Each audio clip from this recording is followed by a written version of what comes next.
Hi, today is Wednesday, August 23rd, 2017, and this is a Swede Speaks.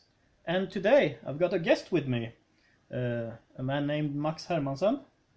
That's me. Yes, and you are known for, publicly opposing Muslim immigration to Norway. I think you were one of the founding members of Pegida Norway. So maybe you could tell us a little about your experience as coming out as a critic of Muslim immigration to Norway or to the West. It started with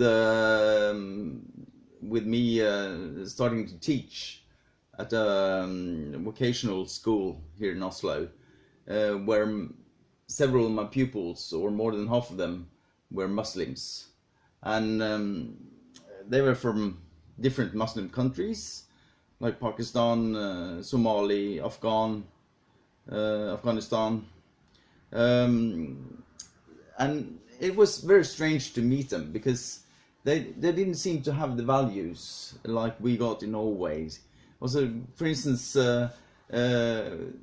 several of them actually said in my classroom that it would have been nice if all Jews had been killed by Hitler and not just those he managed to kill. And they said it like it was totally all right to say something like that. And also their relationship to homosexuals, very, very bad. Also, like it is perfectly all right to stone those who are homosexuals. And also their attitude towards working. Like I had a guy from Somalia as a student, and every time I asked him to do something, he said hell. Yeah. So I made him stop doing that. But that took me more than half of that year with him.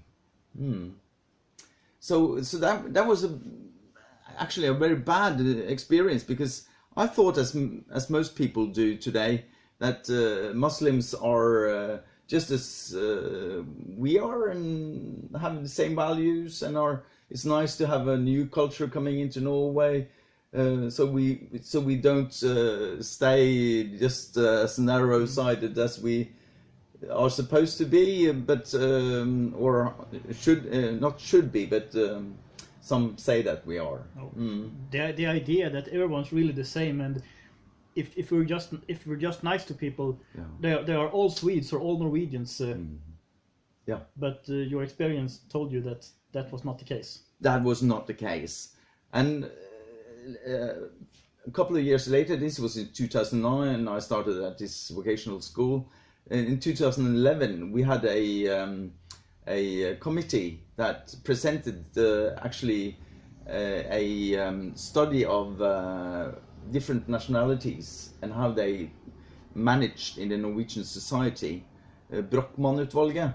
Yes. Yeah, and they had gathered a lot of statistics from our national statistical agency, and they told us that, for instance, that there are 6 Muslim nationalities in Norway that are approximately 3 times as criminal as Norwegians. Okay. They had 15% in a 5 years period that was convicted in a Norwegian court, compared to 5% with Norwegians. There's Norwegians without any immigrant background, or Norwegian, without any close immigrant background, at least. Yes, absolutely. Yes. Yeah. So, and also they told us that there's quite a few. No, there's not many Muslims who are working that should be working. I believe that the figure is about 30% of the Muslims in Norway who should work do work, and that is very, very bad compared to Swedes, for instance, where 80% of the Swedes in Norway that should be working do work. yes. And this is a figure which is so low for the Muslims after we have had it. It's been very, very easy to get a job in Norway. Yes. Very, very easy. And even so, they don't work. No. And this problem, the problem of people living of welfare or of different kind of taxpayer money is only one side of the coin, right? It is. Also, I believe it's two-sided. It's the economical side and it's the human side. Also the cultural side, maybe. Yeah, human cultural behavior, everything around that. Yes. Yeah. So I'm not saying that Muslim terror is the main issue here in Norway. It's the oppression of women. Yes. It's the hatred towards to homosexuals. It's the hatred towards Jews. It's that you can't leave Islam without having been punished. Yes, that you risk your life. You risk your life, but at least you risk being thrown out of the family, and they don't want to see you anymore. So it's this oppression, this violence that they bring with them, which is the main problem we're having in them here in Norway. Yes, and there's an election coming up, a parliamentarian election coming up in Norway soon. Yeah. And you are active in a party called Demokraterna. Yeah. The Democrats, but I don't think they are to be compared to the Democrats in the United States. No. They are a little different. Yeah. So what are you trying to do right now? I've seen you on the street a few times. Yeah. Well, I'm absolutely taking part in this election. The Democrats in Norway, we try to. Also, I got 4 points, 4 main issues. Goals, political goals that I want to try to achieve, and the first is to have freedom of speech. Yes, and also on social medias like Facebook and Twitter and so on, where we are now. If you say something about bad about Muslims or Islam or Sharia. Even you are banned, you are blocked. Yes. I'm blocked for 3 days, having a picture where the leader of Stop Islamization of Norway, Stig Andersen, he's holding up 2 books. One is Mein Kampf, and the other one is the Quran.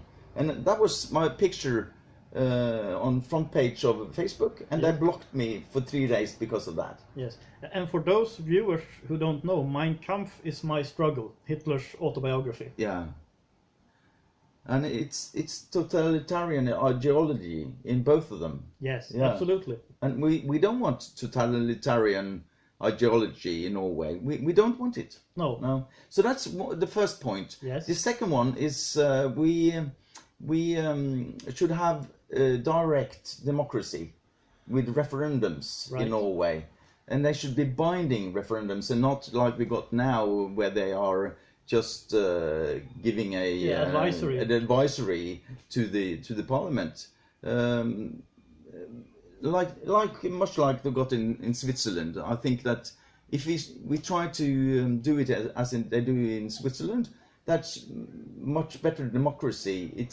And especially when the politicians or the elite in Norway has given access and giving the possibility for more than 250,000 Muslims to live in Norway. Yes. I think that they haven't asked us, the people, whether we think that's all right or not. And that's roughly 5% of this country's population. It is. Some say it's much larger than 250,000, but I know that it is at least 250,000. Yes. And the third point is that we should step out of this Schengen agreement. Yes. To have less people coming to Norway, which should not be here.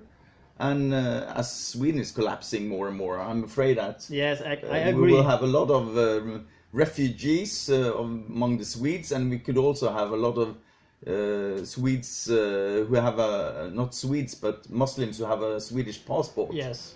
They are not Swedes, of course. No. People with a Swedish passport, no matter if they're named Anders or Mohammed. Yeah, coming to Norway. Yes. And we don't want that. We can't have more Muslims coming to Norway. So that's my 3 main points. And the fourth? Yes. I can't remember.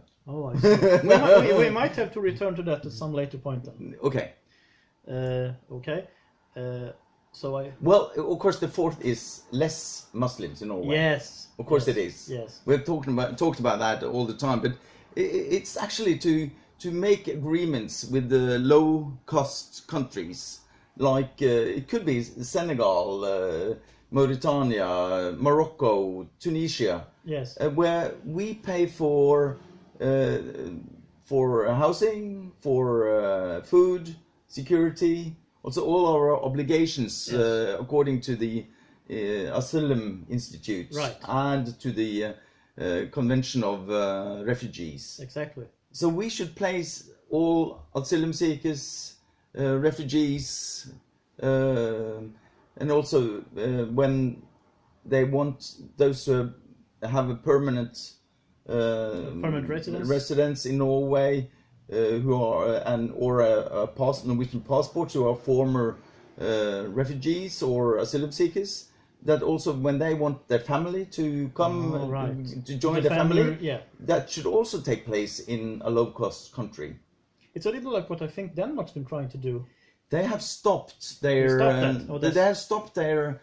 They're not taking any quota refugees from the United Nations anymore. No. But I don't believe they have tried this directly. No. I think Australia is the only one who has tried it. Yes. We could learn by them. Absolutely.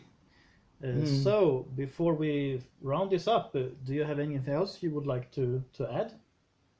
So, I hope that most Norwegians in this election, 11th of September, a magnificent date, isn't it? Oh yeah. A terrible date. Yes. That they will vote away from the what I call the Islamic parties. Yes.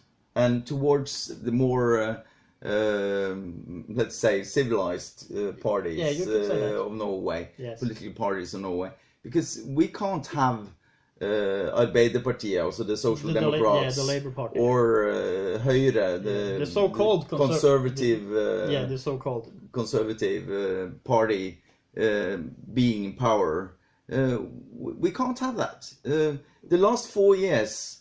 With the Conservatives and this Progress Party, Fremskrittspartiet, being in government, they don't have a majority, that's for sure. But nevertheless, the last 4 years, there's been more than 60,000 Muslims who have more Muslims who is now a part of this country. Yes. And well, they are not a part of this country. And just wait for the family reunifications that will come. Yeah. Which is, they are flooding into our country. Yes.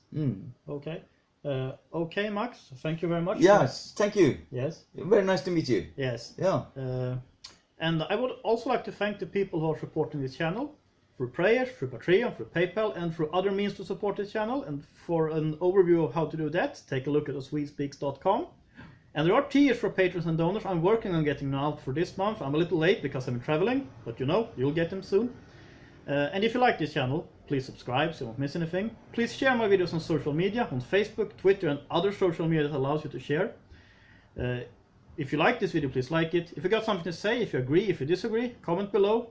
And of course, I would also like to encourage you to support this channel. And I will include all the necessary information in the description box below and on swedespeaks.com. This is swedespeaks.com. This is Swedespeaks. Have a nice... And Max Hermansen.